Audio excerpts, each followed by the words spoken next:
Hello and welcome again to Violeta English by Reportage.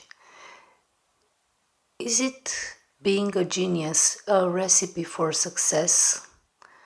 Is the genius the man who is envied by everyone? Or is it the rich man, the most desired kind of position in this world? Or is it the brilliant man who is also rich, like it happens with some names in tech industry? Today I would like to talk about a genius. It's something still remarkable nowadays, but it's pretty different from what it used to be somehow. I'm shooting this video in January because here in Romania, where I'm from, the 15th of January is an important date because one of the greatest poets in Romanian literature, and not only in universal literature, Mihai Eminescu, was born on the 15th of January. And it's impossible for someone who was born in Romanian language not to love Mihai Eminescu. His poems are full of melody. The metaphors are so beautiful. Everything is absolutely fascinating. And the poems were even translated in English by some good translators. And I will just give you some examples a bit later. Absolutely remarkable poet. Absolutely remarkable. And I was inspired to talk about him because he is my favorite poet. He's always been.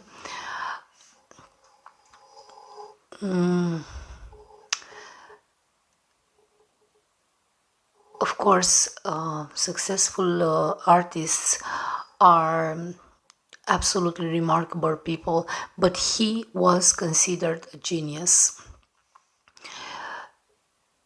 He didn't only write poems in a unique way and in a way which made him a name in universal literature forever, but he was also a remarkable journalist. He was part of a movement called Junimea, which could be translated like the movement of young people. He wrote very pertinent and strong articles about the political issues of his times, and some of his comments still apply nowadays because, politics has always been and will always be we'll have some main features, and he was able to catch that particularity. And he also wrote short stories, but what made him a genius is actually the fact that he had an extraordinary over the normal intellectual capacity. Besides his mastering of language and of rhyme and melodicity in his poems, and the beautiful use of Romanian language and his creativity, so this was his philological side. He was absolutely good at mathematics. He was very documented in the scientific field. He knew physics, mathematics, also astronomy, cosmology. He was able to take some of this information and apply it in his poems. And the poem that I will focus mostly on today is one of his most famous, the most famous actually, poem written by him. It has got 99 stanzas. It's a very long poem. And this poem can be, like the title can be translated, the name of the poem is Luceafărul, and the translation would be the morning star. In this poem, in this particular poem, if you read it, you'll see that because it was translated in English, and you can find it on the internet for sure, the translation. This you will see in this poem that he describes some notions connected to astrology, to astronomy, to astronomy, to cosmology, to mathematics, to physics. It's obvious that he has a large knowledge, a very precise scientific knowledge, and that makes him a genius. He also spoke a few languages, old languages like antique or old Greek and Latin, but also French and German. But also this capacity of covering such diverse fields, from philology to physics to astronomy, and at very high levels, made him absolutely a genius mind. Made him like a name in history. For sure, his life was not a long one. He was born on the 15th of January 1850, and he died in 1889. So he was young when he died, but his life was remarkable, and his work also. His death occurred in not very clear circumstances. It is said that he had very serious health problems. There are other theories which say that he was poisoned with mercury because he had some medical problems which implied the treatment with this substance, which was popular in those times. And also there are theories which reflect that he was killed, he was hurt, he was hit. There are still discussions and no historical evidence to clarify what happened. It's sure that he had some political enemies in his times, people who didn't agree with the way he presented the political realities in those times. He was very brave and honest, and he said things openly, his opinion regarding politics, and of course he had a lot of enemies. We don't know how much that impacted his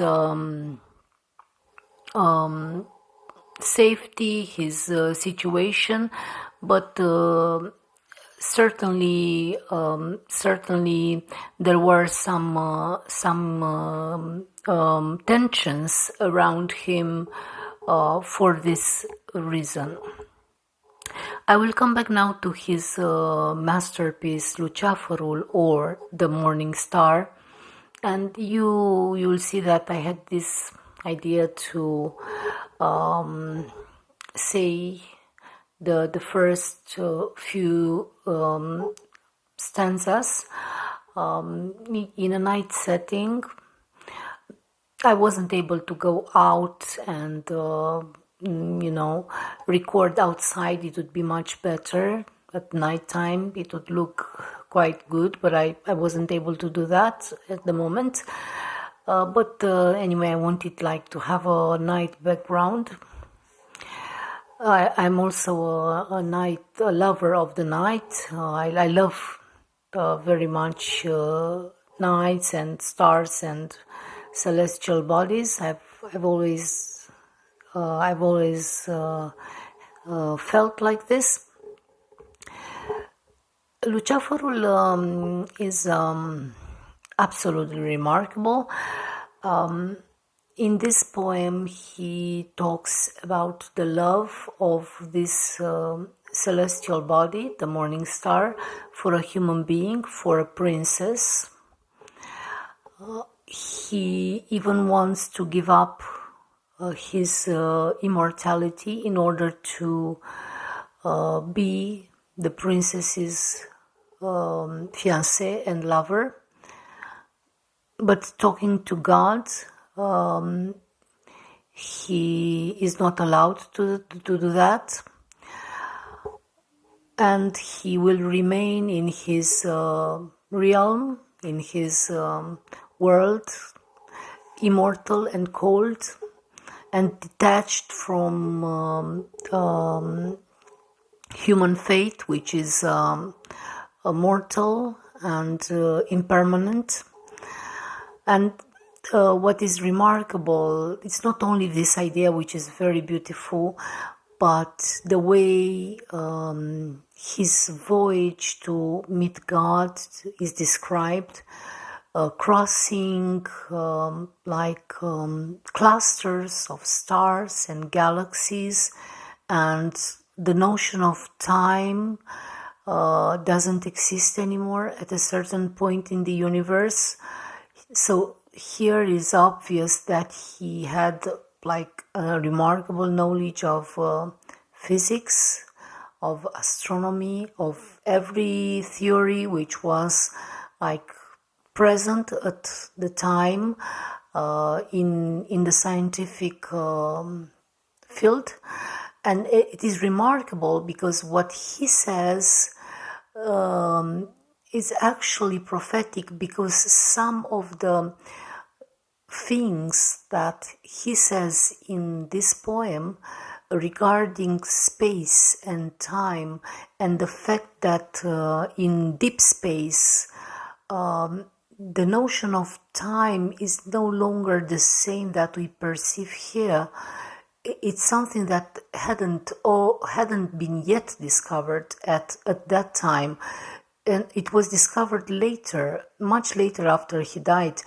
And it's remarkable his not only prophetic but his genius mind, who was able to capture that idea and to conclude, after all the knowledge that he had, such theories that were much later discovered with technology and a lot of calculation and a lot of research.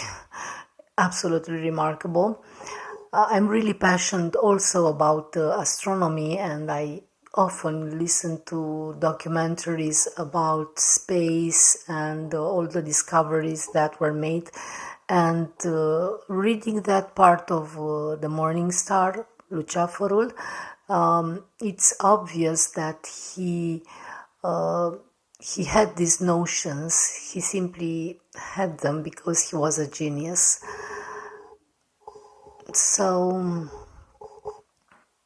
the condition of the genius is and has always been a difficult one. I will insert a part in which I will read the first stanzas of the poem, and then that part where he describes the voyage of the morning stars in the universe, among the galaxies, to meet God and talk to him about his love for a mortal human being. And you will see that it's absolutely fascinating. The translation that I found is absolutely remarkable. For me, it is the greatest translation in English of Luceafărul. Absolutely remarkable. And you will see how beautiful it is. In Romanian it sounds even more beautiful because it was written in Romanian, and he was a master of Romanian language indeed, but this translation is the best of the best. I think God enlightened the mind of the translator to be able to translate in such a way that he caught somehow the beauty and the genius of the poem and of the poet.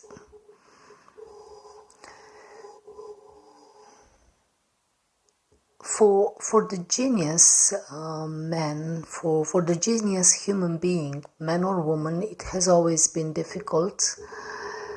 Some of the genius people in history ended up in poverty, ended up unknown, unappreciated, just not very much appreciated. There are also happy cases of genius people who were appreciated during their lifetime, but there are not so many. Most of them were not appreciated at their real value during their lifetime, and others even had a tragic fate, and their fame and value rose only after their death. So society is not prepared all the time to accept and to notice the genius of someone. It takes time because a genius mind is not something that many people can understand. The speed of thinking and the capacity is much higher than the habitual one, and that's why people just can't accumulate and assimilate the information just immediately. It takes time.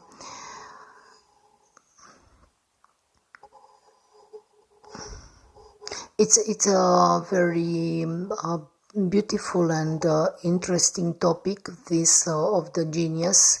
Of course, there are still genius people in the world. Certainly, many of them struggle and are not famous. Some might be famous, but if they keep fighting, they will certainly have great results. This is what I think. In society, it has always been like this. Rich people have been appreciated, famous people, people who have a social status generally. And this leads sometimes to fake values, to fake models, to bad models for the young generation. But this is the world, and it has always been. That's why I think that from time to time, and